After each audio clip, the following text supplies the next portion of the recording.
Hello, I'm Urologist Erdem Akkaya. Today we will have a short video for you about hypertension and erectile dysfunction. Does erectile dysfunction occur in every patient with hypertension? In fact, every patient with hypertension has a very high probability of experiencing erectile dysfunction in the long term if they live long enough. So, is erectile dysfunction one of the first signs of cardiovascular diseases? Yes, erectile dysfunction is usually the tip of the iceberg, that is, above the water, in cardiovascular diseases, and that is how the first symptoms usually start. With the progression of cardiovascular diseases, if the patient does not take care of himself and does not seek medical help, symptoms such as stroke, paralysis, and heart attack gradually follow.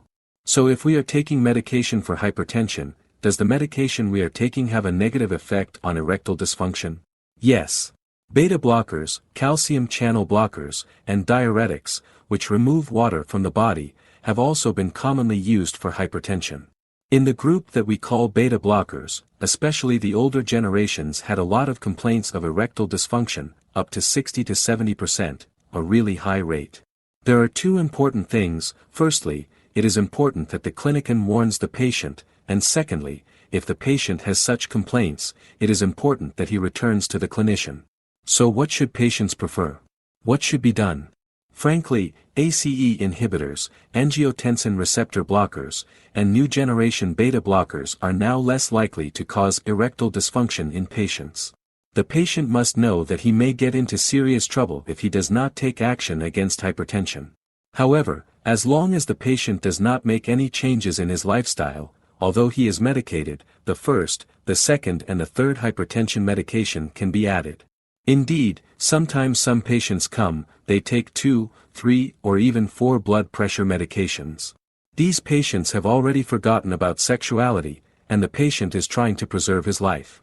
Because, as I said, many other complaints come from the patient. Why did I get into this topic? Many patients come to the clinic and tell us, "Doctor, I started hypertension medication 6 months ago, erectile dysfunction has developed," or, "Doctor, I have erectile dysfunction," and when we look at the patient's medication, when we look at the patient's medical history, we see that the patient is taking these medications.